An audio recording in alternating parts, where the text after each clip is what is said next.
My name is Gibson Hank, 32 years old, and my wealthy family has always treated me like the black sheep.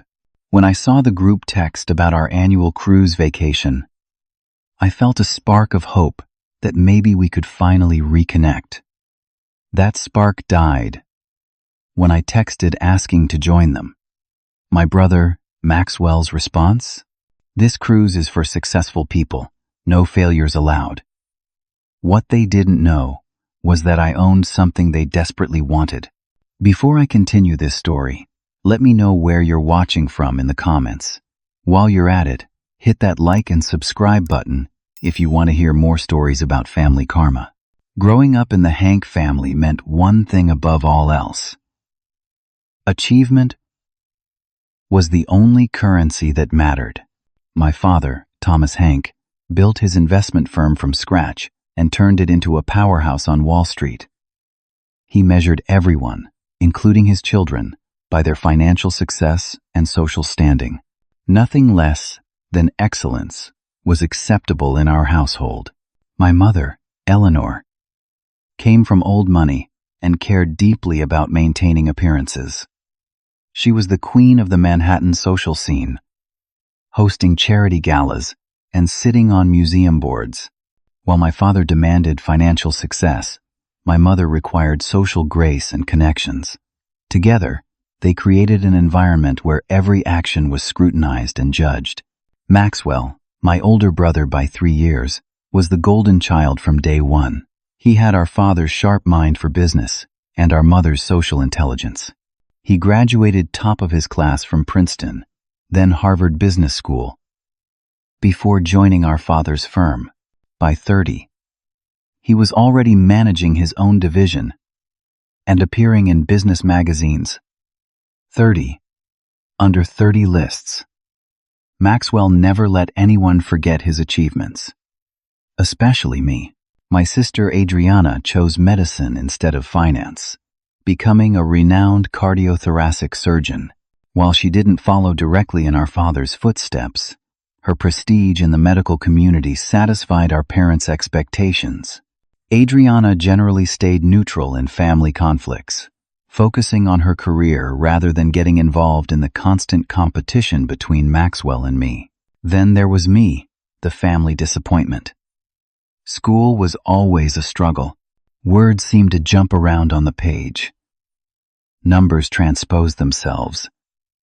And despite studying twice as hard as my siblings, my grades were never more than average. My teachers called me lazy. My parents called me unmotivated. No one realized I had dyslexia until my first year of college, when a perceptive professor recognized the signs and suggested I get tested. By then, the damage to my self-esteem was done. I'd spent 18 years believing I was stupid compared to my brilliant siblings. The diagnosis explained my struggles, but didn't erase years of my father's disappointed looks or Maxwell's constant belittling. Our family vacations were just extensions of the competition that defined our home life. Every summer, we'd take luxurious trips to exotic locations where conversations over dinner inevitably turned to everyone's latest achievements. My father would proudly discuss Maxwell's latest business deal. My mother would gush about Adriana's research being published in medical journals. And then all eyes would turn to me, waiting for something, anything impressive. When I had nothing substantial to share, the awkward silence would be broken by subtle jabs about underachievement and wasted potential. After college, I reluctantly joined my father's firm because it was expected. I hated every minute of it. The competitive atmosphere, the constant pressure, the feeling that every mistake would be magnified because I was the boss's son. After 5 miserable years, I decided to break away and launch my own startup, a financial app for young investors. My family was skeptical, but tolerated what they saw as my little project. 6 months in, my business partner embezzled funds and disappeared, leaving me to face investors and explain the missing money. The startup collapsed in a very public failure. Business news outlets covered the story, partly because of the Hank family name. My father was furious about the embarrassment it caused his firm. Maxwell used it as further proof that I was the family failure. Even Adriana kept her distance, concerned about association with scandal. That was the beginning of my exile from the Hank family. My father made it clear that underperformers had no place in our family image. My mother suggested I move somewhere less visible, until the scandal blew over. Maxwell openly told family friends that I was taking some time to figure things out. I wasn't explicitly disowned, but the message was clear. Success was the price of admission to the Hank family, and I hadn't paid it. 3 years ago, I packed what I could fit in my car and moved to Seattle. I had some savings, but not much. The Hank family name that had opened doors for me in New York was now a liability, associated with failure and scandal. I was essentially starting from scratch, which was terrifying but also strangely liberating. Since then, contact with my family has been minimal. Birthday texts, generic holiday cards, occasional updates filtered through my mother, who maintained a superficial relationship with me out of what I suspect was maternal obligation rather than genuine interest. I miss them sometimes, especially Adriana, who had been kinder than the others. But I'd come to accept that without achievement to my name, I would always be kept at arm's length. So when that group text about the annual family cruise appeared on my phone 3 days ago, I felt a familiar mixture of longing and dread. 3 years seemed like enough time for wounds to heal. Maybe, just maybe, they would be willing to welcome me back into the fold. The group text arrived while I was in a meeting with my development team. I didn't see it until hours later, and by then, the chat was filled with excited messages from my family members. Annual Hank family vacation, Caribbean cruise, July 1, 522. Departing from Miami on the luxury yacht Horizon Seeker. Confirm attendance by Friday. My mother had sent a follow-up. This year's cruise will be even more special. Thomas has arranged something extraordinary. Maxwell couldn't resist adding, pulled some strings with a client. Wait until you see this vessel. Nothing but the best for the Hanks. Adriana had simply confirmed her attendance, mentioning she'd be bringing her new boyfriend, a neurosurgeon she'd been dating for a few months. I stared at my phone, feeling that old familiar pull. Despite everything, they were still my family. 3 years was a long time. People change. Maybe I had been too sensitive about their reactions to my failure. Maybe it was time to try again. Before I could overthink it, I typed a response. Count me in. It would be great to see everyone. The 3 dots appeared immediately, indicating someone was typing a response. It was Maxwell. Oh, look who's decided to rejoin the land of the living. What's the matter, Gibson? Seattle not working out either? My mother chimed in next. Gibson, darling, are you sure you're in a position to take time away? I thought you were still getting your feet under you with that. What was it again? Computer thing? I gripped my phone tighter, feeling my chest constrict. But I was determined to stay positive. I'm doing well, actually. Would love to catch up with everyone in person. There was a pause before my father's message appeared. What exactly are you doing now, Gibson? Last we heard you were working on some software project. It was a test. I knew it immediately. The Hank family entrance exam. What achievements have you collected to earn your place at our table? I kept my response intentionally vague. I'm in the maritime tech industry. Been quite successful lately. Another pause, then Maxwell again. This cruise is for successful people, Gibson. No failures allowed. We don't need another embarrassing incident like your last business venture. The words stung more than they should have. After 3 years, I thought I'd developed thicker skin, My mother's message was gentler but no less dismissive. Perhaps next year would be better, dear. When you've had more time to get your life together, we wouldn't want you to feel uncomfortable among all the shop talk. Adriana sent a private text outside the group chat. Sorry about Maxwell. You know how he gets. Maybe it is better to skip this one. The whole trip will be Dad and Maxwell showing off to their business connections. I called Anthony, my best friend since college, and one of the few people who stood by me after my public failure. He listened patiently as I ranted about my family's rejection. You know what you should do, Anthony said after I'd run out of steam. Show up anyway. Show them exactly who you've become. That's not how the Hanks work, I said. You don't just show up uninvited. Gibson, you're worth more than all of them combined. Now. Your company is revolutionizing the industry.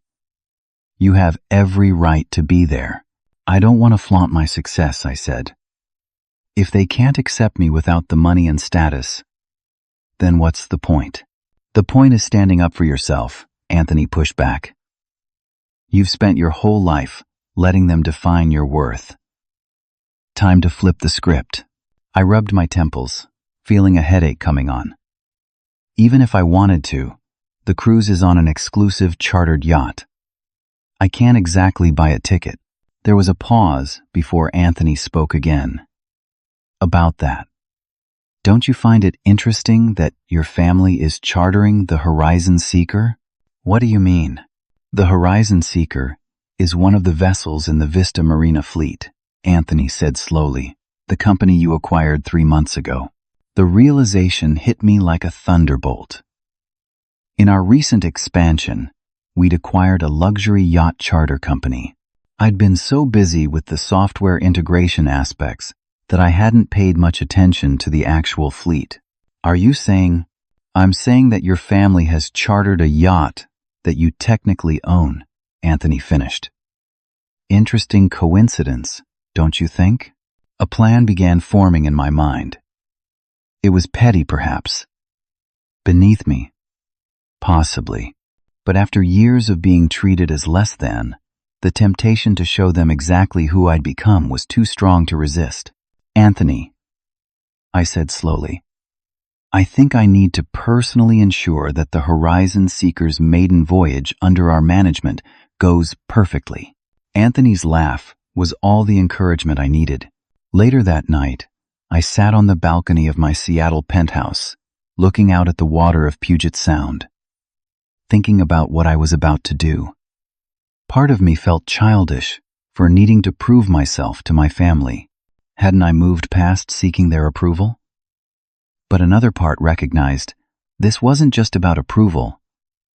It was about standing up for myself. After years of diminishment, I thought back to the last family gathering I'd attended, my cousin's wedding 2 years ago. I'd been seated at a table far from the family with distant relatives nobody wanted to talk to. Maxwell had made a toast where he jokingly referred to me as the family's cautionary tale. My father had introduced me to his colleagues as my son who's taking some time to find himself. My mother had spent the entire reception steering potential business connections away from me, as if my failure might be contagious. I picked up my phone and made a call to Captain Lawson, who managed the Horizon Seeker. Captain, this is Gibson Hank, new owner of Vista Marina. I'd like to discuss the upcoming charter for the Hank family. It was time to take back my narrative. 3 years ago, I hit rock bottom. After the public implosion of my startup, I found myself essentially exiled from my family and ostracized in New York financial circles. With my reputation in tatters and my confidence shattered, I fled to Seattle, about as far from Manhattan as I could get without leaving the continental United States. My first months in Seattle were humbling. I slept on my college roommate's couch while applying for jobs. No one was interested in hiring the failed entrepreneur whose business partner had embezzled funds. My family name, once an asset, was now a liability. I eventually found work at a small tech company, doing basic customer support. It was a far cry from the executive trajectory I'd been groomed for, but it paid enough for me to rent a tiny studio apartment. The turning point came 6 months into my Seattle exile. I attended a local tech meetup, mostly for the free pizza and beer. That's where I met Riley Jensen, a brilliant software developer who had just left Microsoft to pursue independent projects. We got talking about the gaps in maritime industry software, something I knew about from working with shipping clients at my father's firm. The problem with the luxury vessel industry, I explained to Riley over beers, is that everything is fragmented. Maintenance tracking, staff management, guest services, navigation, compliance, all running on separate systems that don't talk to each other. Riley was intrigued. So you're saying there's no comprehensive software solution for managing luxury vessels? Nothing that works well. I confirmed. Most yacht management companies are using outdated systems or expensive custom solutions that don't scale. That conversation launched what would become Ocean Suite, a comprehensive yacht management platform. Riley would handle the technical architecture, while I would leverage my industry knowledge and business background. We started in Riley's garage, working evenings and weekends while keeping our day jobs. The first year was brutal. We poured every spare dollar into development. I lived on ramen and peanut butter sandwiches, saving every penny for the business. We faced technical challenges, market skepticism, and my own persistent self-doubt. What if I was leading another venture to failure? What if my family was right about me? 8 months in, we were running dangerously low on funds. We had a promising prototype, but needed capital to finalize development and bring it to market. Riley and I agreed to seek outside investment, which meant I would have to confront my greatest fear, pitching to investors who might recognize me from my previous failure. Our first 5 investor meetings were disasters. The moment they connected me to the embezzlement scandal, they lost interest in our product. It didn't matter that I'd been the victim, not the perpetrator. In their eyes, I was damaged goods. Our 6th meeting was with Valerie Kingston, a former maritime industry executive turned angel investor. I was transparent about my past from the start. Yes, I'm that Gibson Hank, I said before she could ask. My business partner stole our investors' money and disappeared. I've learned some hard lessons about trust, due diligence, and corporate governance since then. To my surprise, Valerie was unfazed. I'm more interested in the Gibson Hank sitting in front of me today than the one I read about in the news. Tell me about Ocean Suite. With Valerie's seed investment, we were able to complete development and launch our product. The response exceeded our wildest expectations. Luxury yacht management companies immediately recognized the value of our all-in-one solution.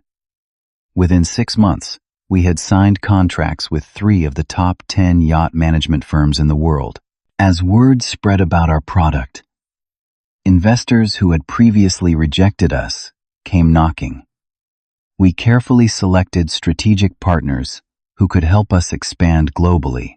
By our 2nd year, Ocean Suite was the industry standard for luxury vessel management, used by over 60% of the world's premium yacht fleet. Last year, we expanded beyond software. When Vista Marina, a boutique luxury yacht charter company, was looking for buyers, we saw an opportunity to vertically integrate. The acquisition gave us a fleet of 12 luxury vessels that would serve as floating showcases for our technology. It also quadrupled our company valuation overnight. Throughout this explosive growth, I kept a deliberately low profile. I didn't give interviews. I stayed off social media. I used R.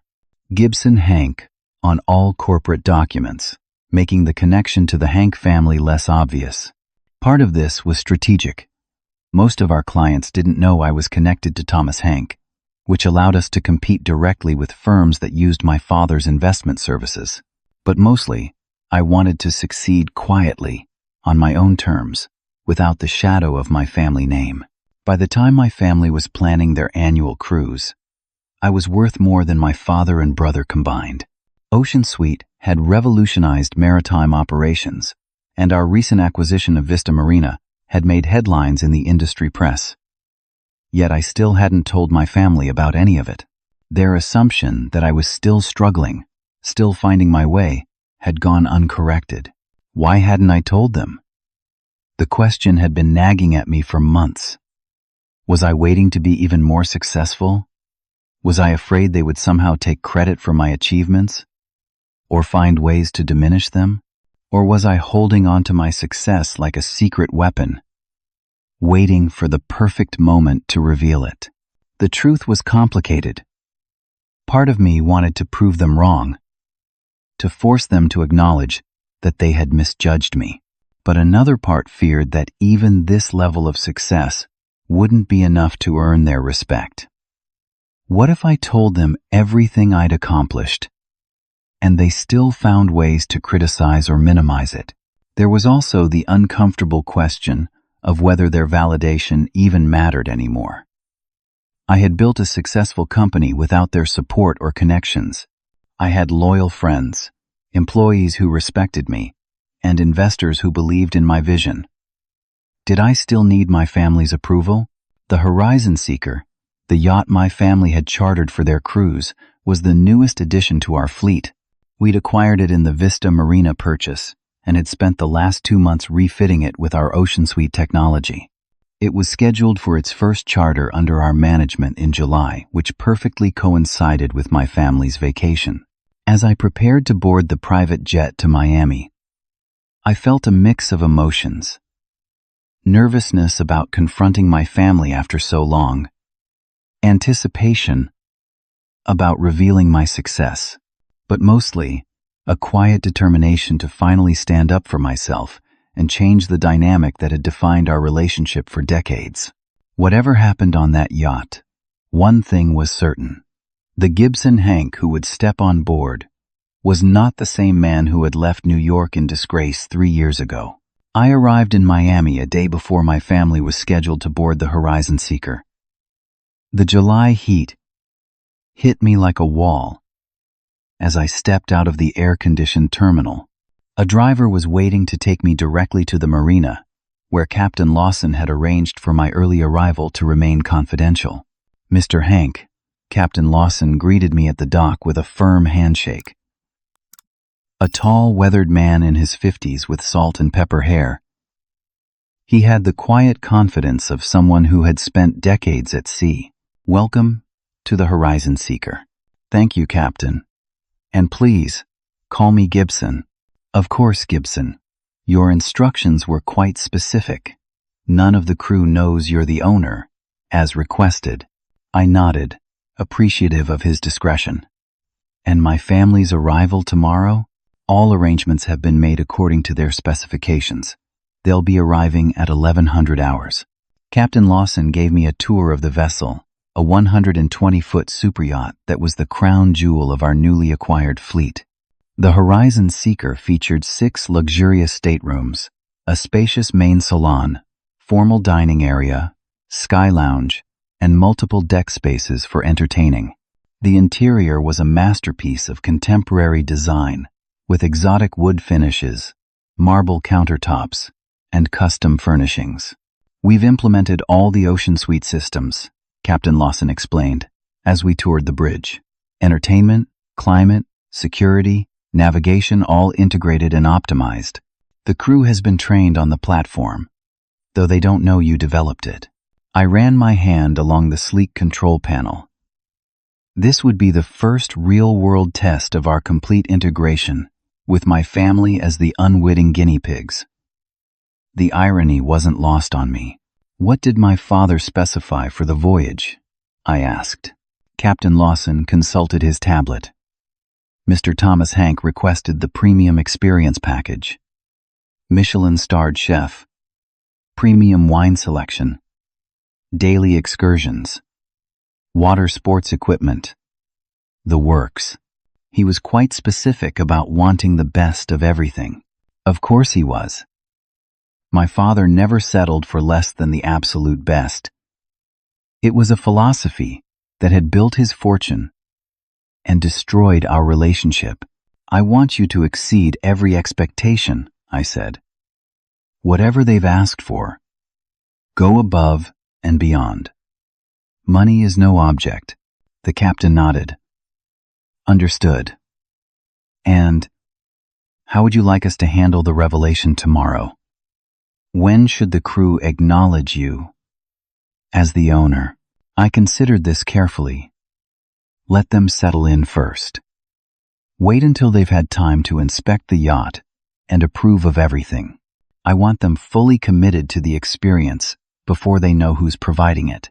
That evening, I stayed in the owner's suite, a lavish stateroom with panoramic windows and a private deck. As luxurious as it was, I found it hard to relax. I paced the room, rehearsing different scenarios for tomorrow's confrontation. Would Maxwell get angry? Would my father try to take credit somehow? Would my mother pretend she'd always believed in me? I called Anthony for a final pep talk. You're overthinking this, he said when I described all the possible ways the confrontation could go wrong. Remember, you're not asking for their approval anymore. You're showing them who you've become, despite their lack of faith in you. I know, I sighed. But they have this way of getting into my head. Especially my father. That's the old dynamic, Anthony reminded me. You're not that person anymore. You're Gibson Hank, tech innovator and business leader, not Thomas Hank's disappointing son. After we hung up, I stepped out onto my private deck and looked out at the marina lights reflecting on the water. Anthony was right. I had spent too many years letting my family define my worth. Tomorrow was about changing that narrative once and for all. But as I prepared for bed, doubts crept in. Was I really doing this for myself? Or was I still seeking their validation? Had I truly moved beyond needing their approval? Or was this elaborate reveal just another way of asking for it? I didn't have clear answers to these questions, but I knew one thing for certain. After tomorrow, my relationship with my family would never be the same. I woke early the next morning, feeling surprisingly calm. I ordered breakfast in my suite, and then asked Captain Lawson to show me to a discreet location where I could observe my family's arrival without being seen. The Sky Lounge has a tinted window overlooking the boarding area, he suggested. You'll have a clear view while remaining unobservable. Just before 11, the first of 3 black SUVs pulled up to the marina. I watched from my hiding spot as my mother emerged from the vehicle, elegant as always, in a white linen dress and large sunglasses. My father followed, checking his watch immediately, as if the yacht might depart without him despite being chartered for his exclusive use. The second SUV delivered Maxwell and his girlfriend Bianca, a former model he'd been dating for a few months. Maxwell was on his phone, barely acknowledging the crew members who came to take their luggage. The final vehicle brought Adriana and her boyfriend, Dr. James Bennett. They at least smiled at the staff and thanked them for their assistance. I observed it all with a strange detachment, as if watching characters in a movie rather than my own flesh and blood. They looked exactly as I remembered, and yet somehow different. Smaller, perhaps. Less intimidating than they loomed in my memory. Captain Lawson approached them with perfect professional courtesy. Welcome to the Horizon Seeker, Mr. and Mrs. Hank. We're honored to have you aboard. My father barely glanced at him, too busy surveying the yacht with a critical eye. The boarding area could use better shade. Make a note of that for the management company. Certainly, sir, Captain Lawson replied smoothly. Maxwell finally put his phone away long enough to make a show of inspecting the yacht, Japanese teak decking. At least they got that right. The last vessel we chartered used inferior materials. I had to suppress a smile. The Horizon Seeker had been refitted with the highest quality materials available, personally selected by our design team. "Shall I show you to your staterooms?" Captain Lawson offered. "Then perhaps a tour of the vessel before we depart?" "Yes, fine," my mother said. "Thomas and I will take the owner's suite." Of course. I had vacated the owner's suite earlier that morning, moving my things to a different stateroom. I wanted them to experience the best the yacht had to offer before they knew who was really providing it. As they boarded, I retreated deeper into the vessel, making my way to my temporary quarters. The stage was set. In just a few hours, the performance would begin. I gave my family 2 hours to settle in, unpack, and take Captain Lawson's tour of the yacht. From crew reports, I knew they were impressed despite themselves. Maxwell had grudgingly admitted that the entertainment system was adequate. My mother had expressed approval of the interior design. Even my father, notoriously hard to please, had found minimal fault with the vessel. They gathered in the main salon for pre-lunch cocktails, served by the yacht's attentive staff. Through the Ocean Suite monitoring system integrated throughout the vessel, I could hear their conversation from my stateroom. "I have to admit, Thomas, you've outdone yourself this time," my mother was saying. "This yacht is magnificent." "I told you Vista Marina has the best fleet in the business," my father replied. "Their management team knows what real luxury means," Maxwell chimed in. I looked them up.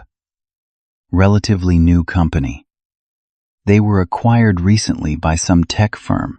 "Whoever owns it clearly has taste," Adriana said. "Everything is absolutely perfect." That was my cue. I texted Captain Lawson, who was waiting nearby. "It's time." I made my way to the entrance of the main salon, staying just out of sight as Captain Lawson approached my family. "I trust everything is to your satisfaction?" the captain asked. "Yes, quite," my father replied, "though I'd like to know more about this tech integration you mentioned. Who designed it?" "It's a system called Ocean Suite," Captain Lawson explained. "Revolutionized the industry a couple years ago." "Interesting," my father said, always alert for investment opportunities. "And who owns Vista Marina now? Your new parent company?" This was the moment we had planned for. Captain Lawson straightened, his voice carrying clearly through the salon. "Ocean Suite Technologies is our parent company, sir. And as for who owns the Horizon Seeker," he paused for effect, "that would be Mr. Hank. Mr. Gibson Hank." The silence that followed was absolute. I counted to 3, and then stepped into the doorway. "Hello, family. It's been a while." 5 heads turned simultaneously, expressions ranging from shock to disbelief. Maxwell's jaw quite literally dropped. My mother's hand flew to her pearl necklace. My father's eyes narrowed, his mind clearly racing to process this new information. "Gibson?" Adriana was the first to recover. "What is this?" I walked calmly into the room, accepting a glass of champagne from a passing crew member. "This is my yacht. Well, one of them, actually." "Welcome aboard." "What do you mean, your yacht?" Maxwell demanded, his face flushing. "You can't afford a dinghy. Let alone this." I smiled. "Things have changed since we last spoke, Maxwell. I'm the founder and CEO of Ocean Suite Technologies. We acquired Vista Marina 3 months ago." "That's not possible," my father said flatly. "I would have heard." "Would you?" "I operate as R. Gibson Hank professionally. Quite deliberately." I took a sip of champagne. Surprising how many doors open when people don't immediately connect you to Thomas Hank. My mother, ever the social tactician, was the first to pivot. Her shocked expression melted into a proud smile. My darling boy, why didn't you tell us about your success? We've been so worried about you. I regarded her coolly. Have you? Your text messages suggested otherwise. What was it you said? That I should get my life together before joining the family vacation? Her smile faltered. Well, We didn't know, Gibson. That's rather the point, isn't it? I replied. None of you bothered to find out. You assumed I was still a failure, because that's the box you put me in years ago. Maxwell, never one to stay on the defensive for long, attempted to regain control. Please, anyone can get lucky with a startup. It doesn't erase your past failures. Ocean Suite isn't luck, Maxwell. It's the result of 3 years of hard work, innovation, and perseverance. We control 60% of the luxury maritime software market globally. Our recent acquisition of Vista Marina quadrupled our valuation. I turned to my father. We're currently valued at just under $2 billion. My father's expression changed subtly. The dismissal in his eyes gave way to calculation. I had seen that look many times over negotiating tables. He was reassessing me, recategorizing me from liability to asset. $2 billion. He repeated. Impressive. You must have had excellent investors backing you. We did, none of whom are named Hank. I let that sink in. I built this company without your money, your connections, or your name. In fact, your name was more of a hindrance than a help. Now, Gibson, my mother interjected, there's no need for hostility. We're all very proud of what you've accomplished. Are you? I asked. Or are you just proud now that you know it's impressive enough to brag about at your charity luncheons? The atmosphere in the room grew tense. Maxwell downed his champagne and reached for another. So what is this? Your grand revenge? Charter us a yacht and then reveal it's actually yours? Bit theatrical, don't you think? Not revenge, Maxwell. Clarification. You said this cruise was for successful people only. I'm simply confirming that I qualify under your criteria. My father, ever the strategist, was already looking for angles to exploit. We should discuss potential synergies between Ocean Suite and Hank Investments. I know several clients who would be interested in your technology. I'm sure they would.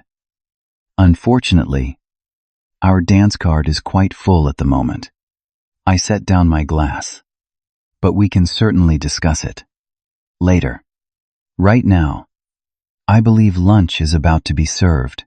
As if on cue, the yacht's chef appeared to announce that lunch was ready on the aft deck. My family exchanged glances, clearly unsure how to proceed. Unless you'd prefer to disembark, I added. I understand if this situation makes you uncomfortable. Don't be ridiculous, my father said gruffly. We're already here. Might as well enjoy the cruise. How generous of you, I replied with a thin smile. Please, after you. As they filed out toward the dining area, Adriana hung back. I'm sorry, Gibson, she said quietly. About everything. I should have stood up for you more. Of all my family members, her apology felt the most genuine. Thank you for saying that. Your company, the yacht, everything. It's incredible. But you seem different too. More confident. Amazing what happens when you're not constantly being told you're a disappointment, I said. But without the bitterness I might have expressed 3 years ago. Lunch was a surreal affair. The conversation oscillated between awkward silences and forced pleasantries. My mother peppered me with questions about my life in Seattle, most of which I deflected. Maxwell alternated between sullen silence and backhanded compliments about how unexpected my success was. My father, ever the businessman, tried repeatedly to steer the conversation toward potential collaborations between our companies. It wasn't until the main course was served that Maxwell, emboldened by several glasses of wine, decided to go on the offensive. "So let me get this straight," he said. "You ran away to Seattle after your first company imploded, got lucky with a tech startup, and now you think that puts you on our level?" "Maxwell," my mother warned. "No, I want to hear this," I said calmly. "What exactly is your level, Maxwell? Because from where I'm sitting, it looks a lot like living off the family name and connections." His face reddened. "I've worked my ass off at the firm. I've doubled my division's revenue in 3 years. At a firm our father built, using client relationships he established, with family money backing you. Tell me, how many of your achievements didn't come with a built-in safety net?" "That's enough," my father intervened. "We're on vacation. This isn't the time for business rivalries." "Is that what this is?" I asked. "A rivalry?" Interesting perspective from someone who told me I wasn't welcome on this trip because I wasn't successful enough. "You're twisting my words," Maxwell protested. "Am I? This cruise is for successful people. No failures allowed." Direct quote. An uncomfortable silence fell over the table. The crew, sensing the tension, discreetly withdrew to give us privacy. "Perhaps we got off on the wrong foot," my father said finally. "You've clearly done well for yourself, Gibson. We should be celebrating that, not dwelling on past misunderstandings." "Misunderstandings?" I repeated. "Is that what you call cutting me off when my first business failed? Treating me like I had some contagious disease?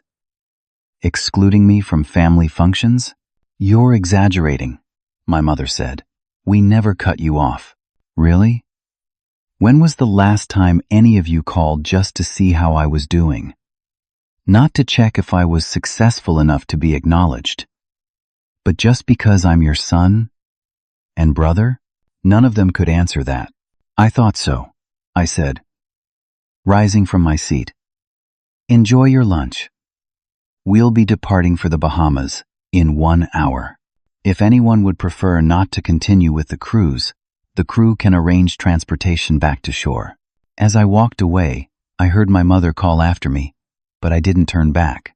I had said what needed to be said. The ball was in their court now. I spent the next hour on the bridge with Captain Lawson as the Horizon Seeker prepared to depart. None of my family members requested to be taken back to shore, which didn't surprise me. Despite the uncomfortable confrontation, the allure of a luxury cruise was too strong to resist, especially one they didn't have to pay for. As we set sail, leaving the Miami coastline behind, I felt a strange mixture of vindication and emptiness. I had imagined this moment for years. The look on their faces when they realized I wasn't the failure they thought I was. But now that it had happened, the satisfaction was less complete than I had anticipated.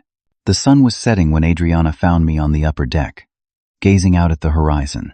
"That was quite a lunch," she said, joining me at the railing. "Not exactly the family reunion I imagined." "What did you imagine?"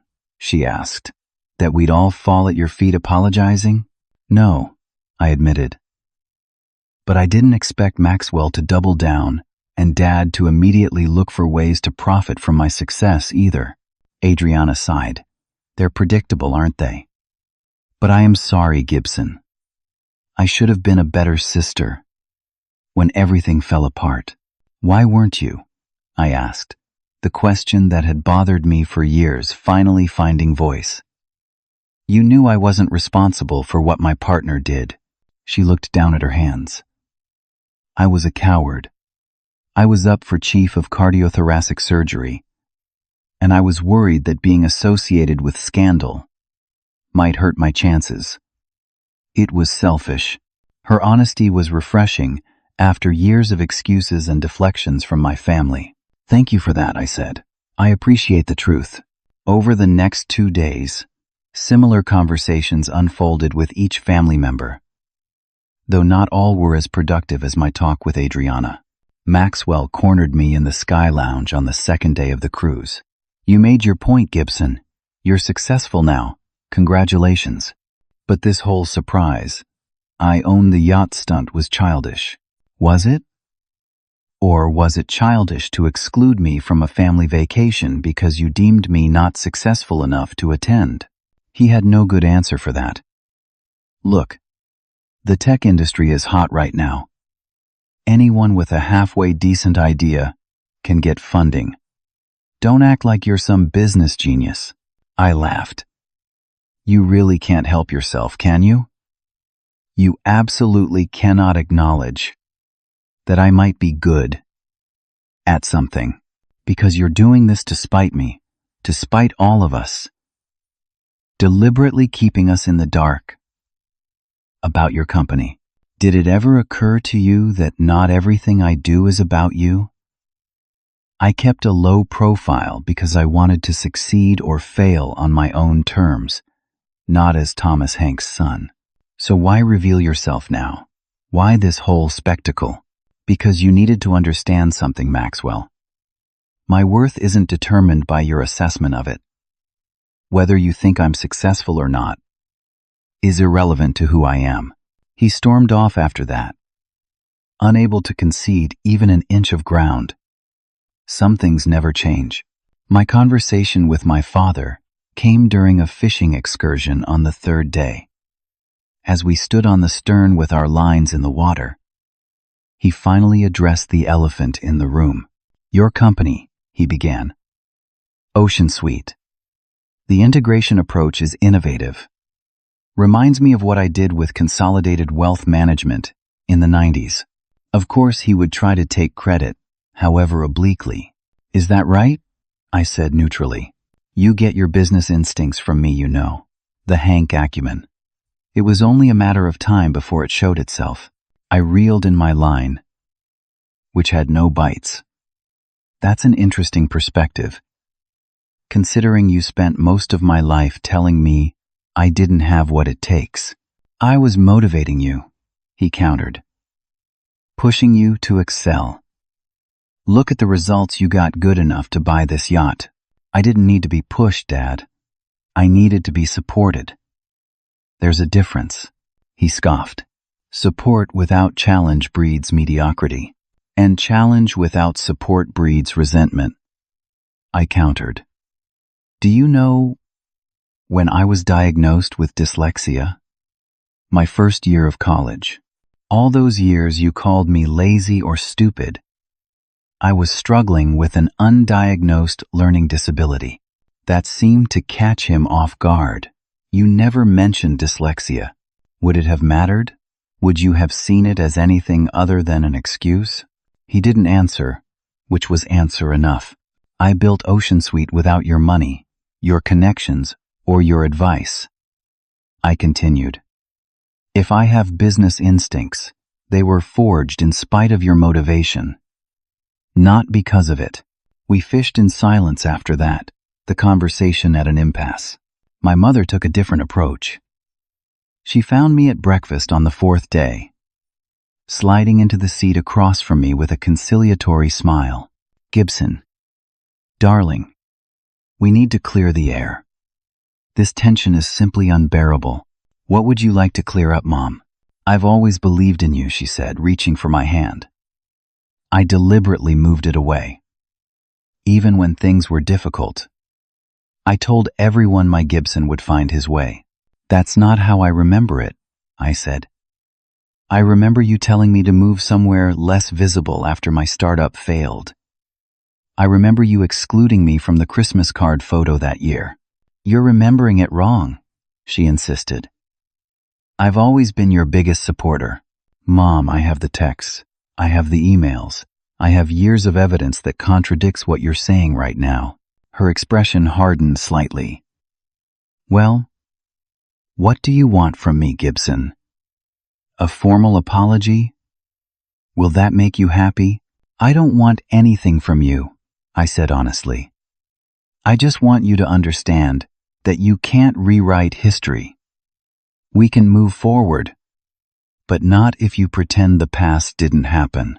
She left the table shortly after, dissatisfied with my refusal to accept her revised version of events.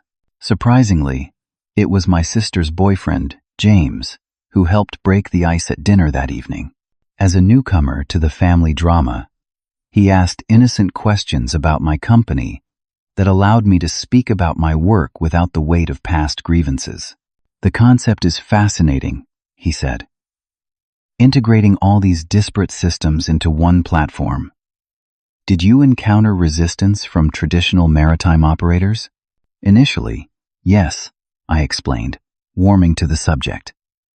"The maritime industry is notoriously conservative, but once we demonstrated the efficiency gains and cost savings, adoption accelerated rapidly." "And the acquisition of Vista Marina?" my father interjected. His business interest peaked despite our earlier tension. "Vertical integration is always risky. It was strategic," I explained. "We needed floating laboratories to test new features in real-world conditions. Plus, it created a showcase for potential clients."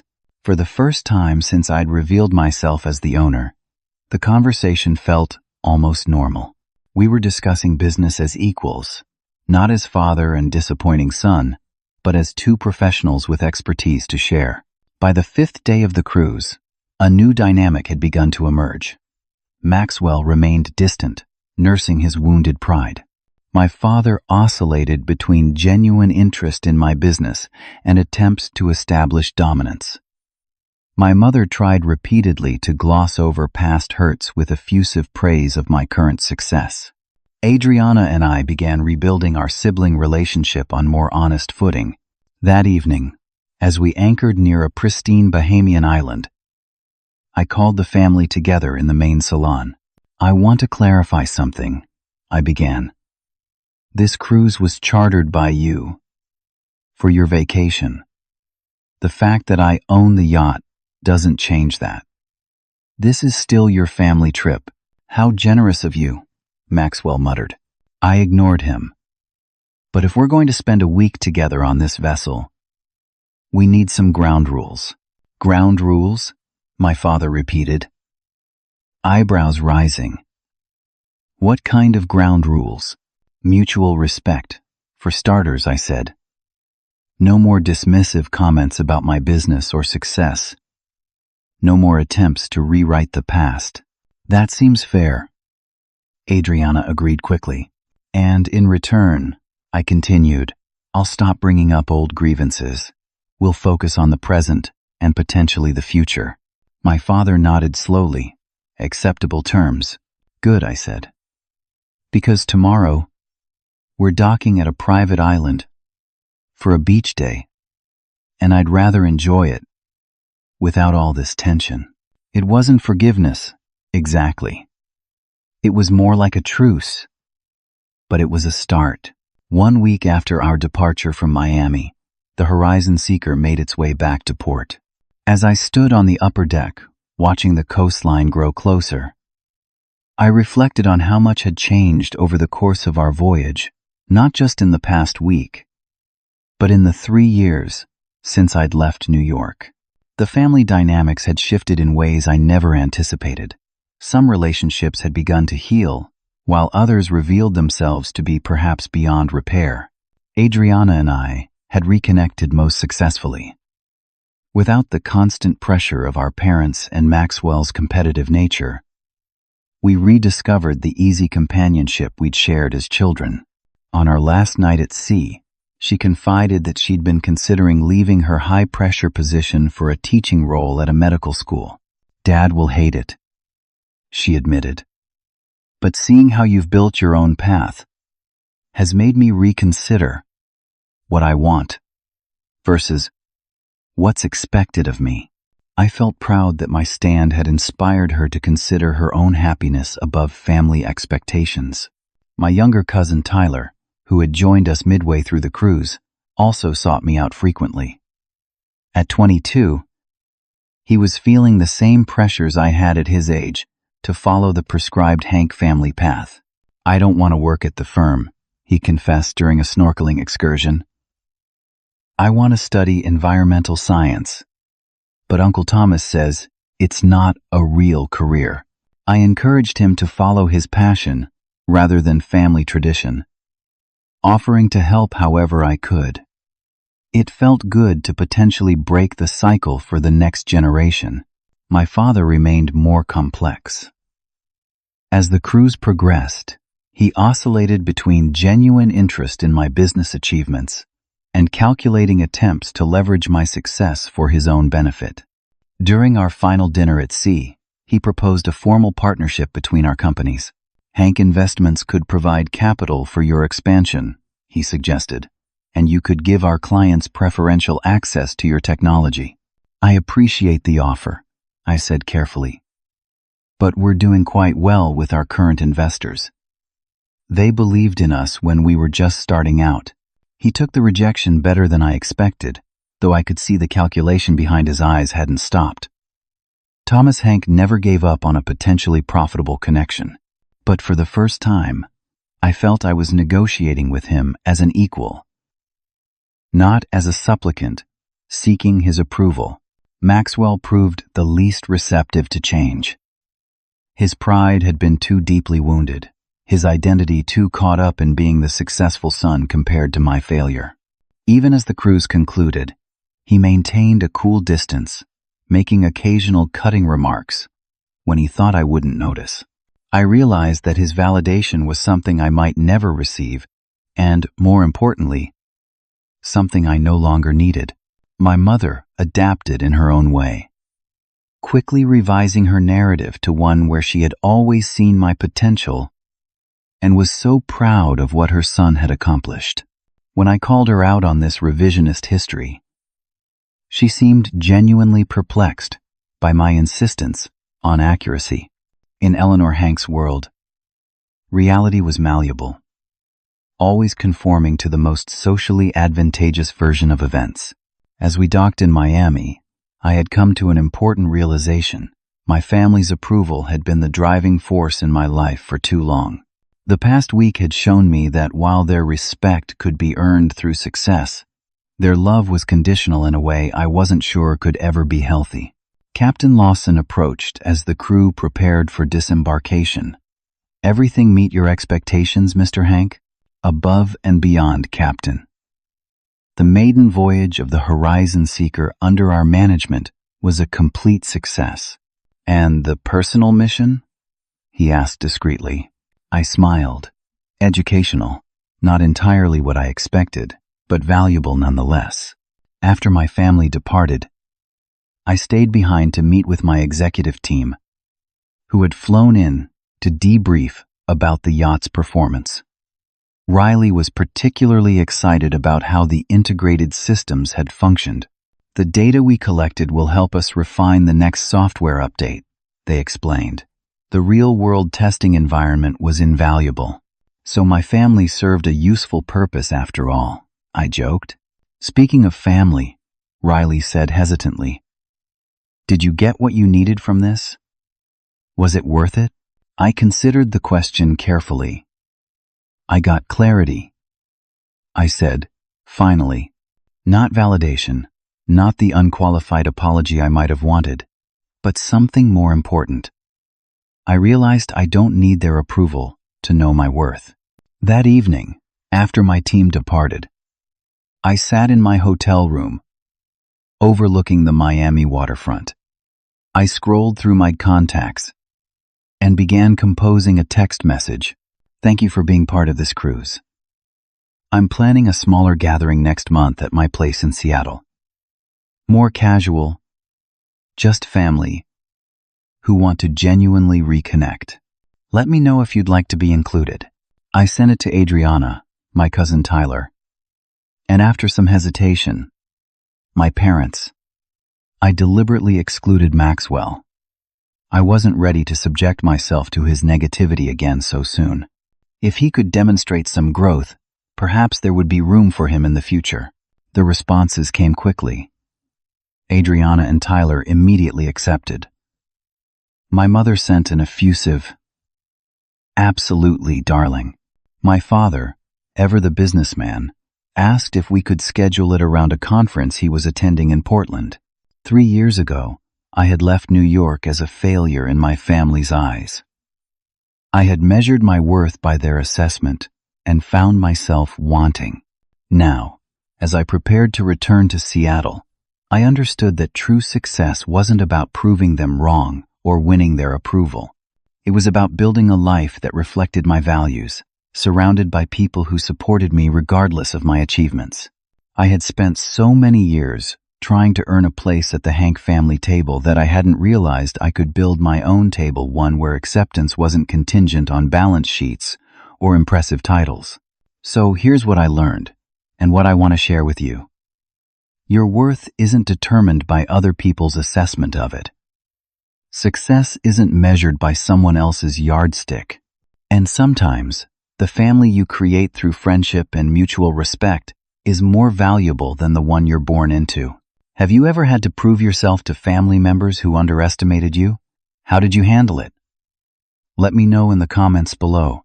And if this story resonated with you, please hit that like button, subscribe to hear more stories about standing up for yourself, and share this with someone who might need to hear it. Thank you for coming along on this journey with me, and remember, you define your success, no one else.